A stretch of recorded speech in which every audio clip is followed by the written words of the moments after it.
De Noordzee voor mij betekent rust en kalmte. Ik kom heel graag op de Noordzee om rust te vinden. Nou, voor mij betekent de Noordzee vooral een prachtig natuurgebied. Dat is het eerste waar ik aan denk. Ik ben sociale wetenschapper en als het gaat over voedsel produceren en ook over voedsel consumeren, dan gaat het natuurlijk uiteindelijk over gedrag van mensen. Ik werk bij Wageningen Marine Onderzoek en aan mij is gevraagd om iets te zeggen over wat de draagkracht is van de Noordzee voor voedselproductie. Als we de overstap zouden maken van visserij naar aquacultuur. Wat is een voedseltransitie? Waar we in de Noordzee naar kijken is hoe kunnen we de voedselproductie uit de visserij, maar ook bijvoorbeeld door het kweken van schaal- en schelpdieren en zeewier in de toekomst, hoe kunnen we dat zo doen dat dat past binnen al die andere activiteiten die ook op de Noordzee gebeuren. Dus bijvoorbeeld het inrichten van natuurgebieden heeft gevolgen voor de mogelijkheden voor vissers om te vissen.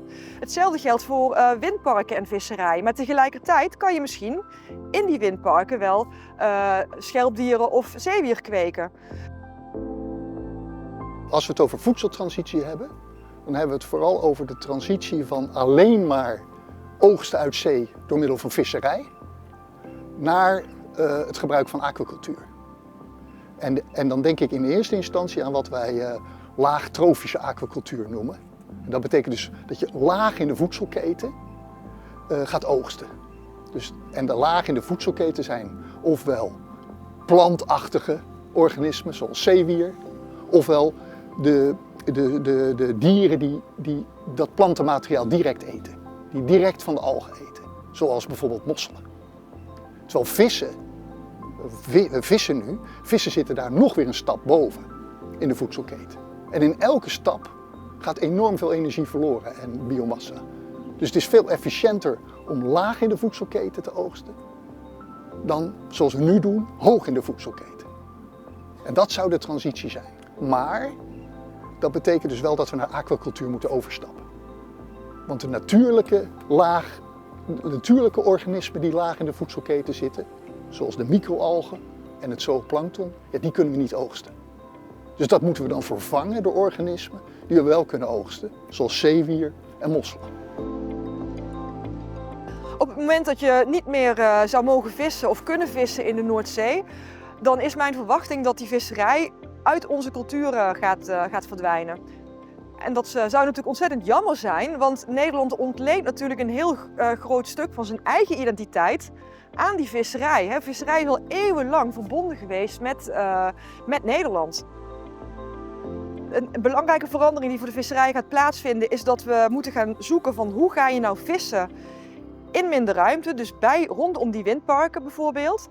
Er zijn daarnaast ook een aantal uitdagingen rondom de visserij. Bijvoorbeeld veel van onze vis wordt met bodemberoerende visserij gevangen. Dat komt omdat schol en tong, dat zijn onze belangrijkste vissoorten, die wonen op de zeebodem, die graven zichzelf een beetje in en daarvoor moet je de bodem beroeren.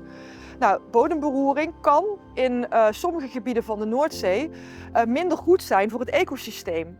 Dus daar moet je op letten. In sommige bodemberoerende visserijen, niet in alle, heb je ook vangsten van vis die je eigenlijk niet in je net wil hebben. Hoe gaan we dat verminderen?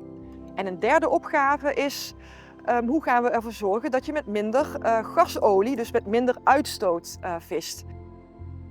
Wat je wel moet realiseren is dat de Noordzee wel een heel productieve zee is. Dus de visserijopbrengsten op de Noordzee, die zijn, als je dat wereldwijd vergelijkt met andere zeeën, gewoon hoog. We halen zo'n 5000 kilogram per vierkante kilometer uit zee aan vis. En dus het is niet zo van dat je denkt, oh, we geven de Noordzee even op als visserijgebied, want de zee is nog zo groot.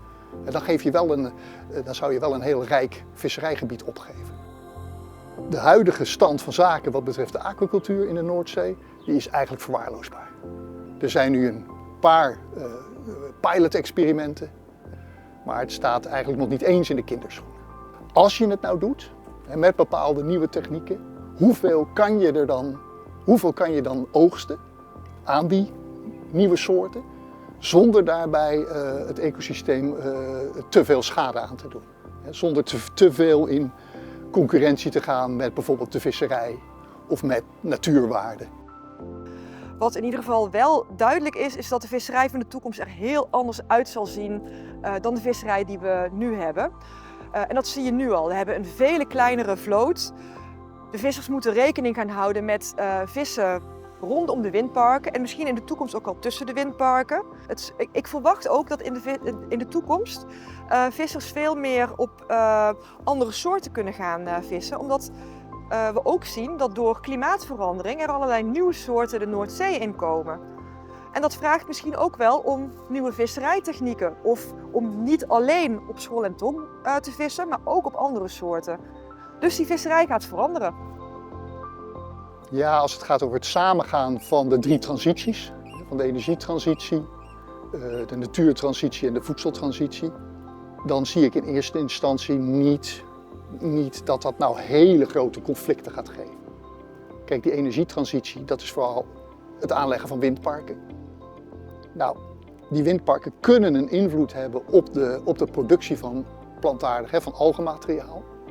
Maar de eerste schattingen, wat nu uit de modellen komt, is dat dat nou ook niet een enorme invloed heeft. Dus dat hoeft in feite niet heel erg te bijten met de voedselproductie of met wat er overblijft voor de natuur. Nou, die twee, dus het mogelijk conflict tussen natuur en voedselproductie, ja, daar moet je wel serieus over nadenken.